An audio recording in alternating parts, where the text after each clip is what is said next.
CBN Curitiba.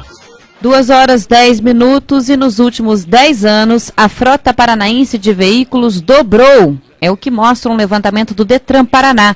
Em 2001, eram 2,5 milhões de veículos registrados aqui no estado. Em 2010, o número passou para 5 milhões. Sobre o assunto, eu converso com o coordenador da pós-graduação em Gestão Urbana da PUC, Fábio Duarte. Boa tarde, Fábio. Boa tarde, Julia. Fábio, um crescimento que obviamente não acompanha o crescimento populacional, que está bem abaixo disso, né? A média de veículos para cada 10 habitantes subiu aqui no estado de 2,6 para 5,8. Que análise você faz desses números?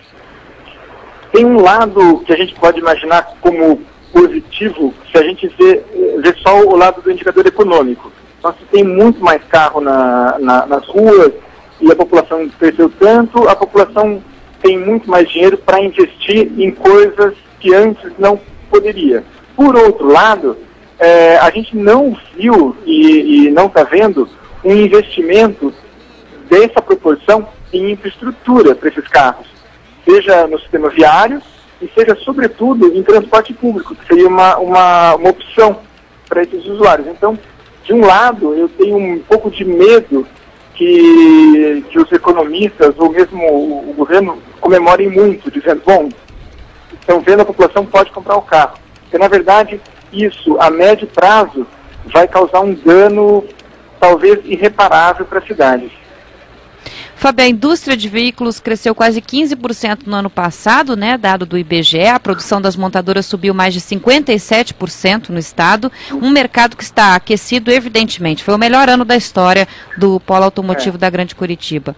É possível, se houver boa vontade, se houver reserva de recursos, acompanhar de alguma forma esse crescimento do ponto de vista da infraestrutura das cidades? Como isso é possível? Então, olha, o Brasil está conhecendo esse crescimento automobilístico recentemente. Então, essa explosão nos últimos 10 anos é alguma coisa que não acontecia de jeito nenhum antes.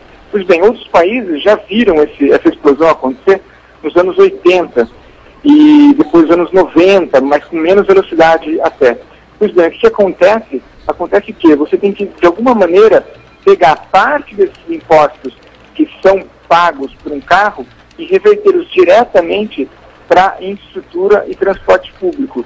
E do outro lado, o que vai acontecer, muito provavelmente em breve, em vários lugares do Brasil, é você começar a cobrar pela utilização de carro.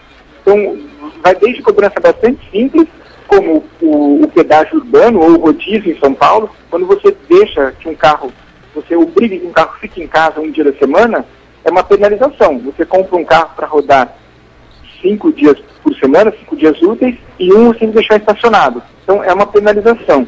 E, de outro lado, é pegar o dinheiro direto desses carros, da compra dos carros, do estacionamento estar, no caso de Curitiba, por exemplo, que é o estacionamento em vias públicas, e usar esse dinheiro diretamente para melhoria de infraestrutura, mas, sobretudo, de alternativas, como transporte público, para tentar diminuir essa pressão dos carros na cidade. Fábio, Curitiba está com uma frota de carros de 1.200.000 veículos, né, segundo esse levantamento do Detran. O que já deveria estar em andamento, já deveria estar sendo feito na capital para que seja possível, viável, o trânsito de veículos daqui 5, 10 anos, se o crescimento continuar sendo assim? Olha, uma coisa que precisa ser mudada imediatamente em quase todas as cidades, e em Curitiba em particular, é o seguinte, olha, se tem mais carro na rua, o órgão responsável, mesmo o dinheiro recolhido, ele não pode ser usado para viabilizar que esses carros andem nas ruas. Na verdade, quem comprou o carro é o problema da pessoa que comprou o carro. Esse dinheiro recolhido e as alternativas que o poder público tem que fazer é para melhorar o transporte de quem anda a pé, as nossas calçadas em Curitiba e nas outras cidades, a quem usa bicicleta e quem usa transporte público. E não, isso é um erro comum de acontecer. Bom, já que tem mais carro, então o problema do carro, a gente precisa resolver o problema do carro. Não, o problema do carro, quem tem que resolver é o motorista. O que a cidade tem que fazer é resolver o problema de quem não tem carro, ou daquele que opta por deixar o seu carro na garagem. É colocar ônibus adequados, paradas de ônibus confortáveis, os terminais melhorados, melhorar a ciclovia e instalar mais, e melhorar as calçadas. Então, é uma coisa importante que às vezes a gente sem querer fica pressionado por essa lógica. Como dobrou o número de carros, puxa, o que a cidade tem que fazer para melhorar a infraestrutura para esses carros? Não tem que fazer nada.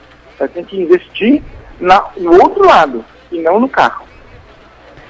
Pedir para que as pessoas deixem o carro em casa simplesmente, né? Use o ônibus, vá de bicicleta, isso já se viu que não resolve, né? Pouco a gente abre mão do conforto de usar o seu carro.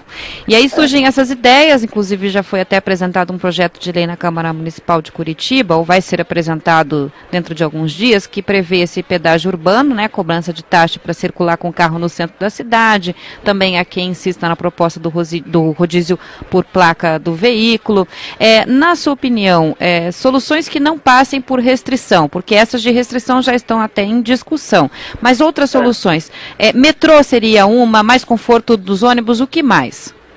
Olha, veja só, você falou de duas coisas que são verdadeiras, que são bastante opostas, né? Fazer campanhas dizendo, olha, não vá de carro, vá de ônibus, é irreal. Se a pessoa guardou um dinheiro e comprou um carro para ter o conforto, não vai ser uma campanha publicitária que vai convencê-la a voltar a pegar o Inter 2 em Curitiba. Por outro lado, fazer a restrição do automóvel em algumas regiões da cidade é a medida extrema, né? Então, o que a gente pode fazer? Bom, uma das soluções em Curitiba seria o metrô. De fato, uma linha só resolveria o problema? Não vai resolver. Eu sempre comento, quando falo do metrô em Curitiba, que não vai existir uma linha de metrô Juvevê Shopping Cristal. Então, as pessoas que usam carro vão continuar a usar carro.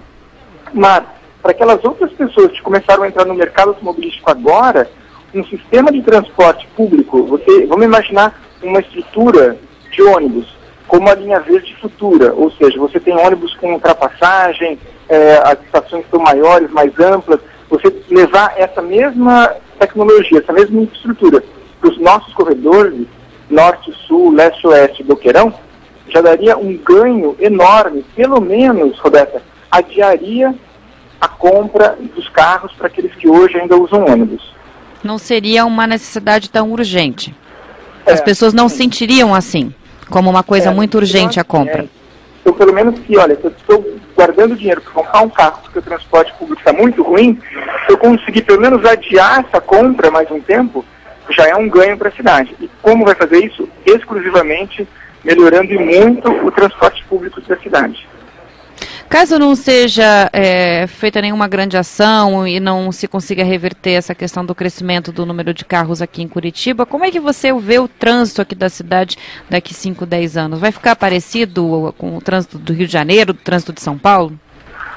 Olha, na verdade, em alguns pontos, se a gente comparar o tamanho da população de Curitiba e São Paulo, a gente pode dizer que em alguns pontos já está bastante próximo. Então a gente sabe, para pegar uma região central, nas horas de pico, a Visconde de Guarapuava, comparada com a Avenida Paulista ou a Avenida Brasil em São Paulo, é bastante similar o problema. Tanto é que no nosso caso da Visconde de Guarapuava, a gente tem muito poucas alternativas a ela. Então, se nada for feito, voltando àquele ponto, né? Se nada for feito não para melhorar a circulação do carro, mas se nada for feito para dar uma opção ótima para quem não usa carro, a situação é quase de calamidade mesmo. E, sinceramente, não dá para culpar exclusivamente, quase que de maneira nenhuma, só o poder público. Por quê? Porque, do outro lado, a economia nacional cresceu, as pessoas ganham mais dinheiro e o próprio governo federal deu incentivos econômicos para que as pessoas adquiram um carro. E não deu, do outro lado, incentivo para o poder público baratear o transporte público e melhorá-lo. Então, infelizmente, os municípios, todos os municípios, estão sofrendo um efeito bastante perverso. Do lado da população, ela está ficando mais rica e comprando carro, e do lado do governo federal, ele está recebendo pouco apoio, quase nenhum apoio, para melhorar o seu transporte coletivo. Muito obrigada pela entrevista, Fábio. Uma boa tarde para você. Boa tarde também. Fábio Duarte, coordenador da pós-graduação em Gestão Urbana da PUC, da Pontifícia Universidade Católica do Paraná, comentando esse levantamento que foi divulgado pelo Detran, que mostra que em 10 anos a frota de veículos aqui no Paraná dobrou, passou de 2,5 milhões de veículos em 2001 para 5 milhões em 2010. Só em Curitiba são 1,2 milhão carros circulando.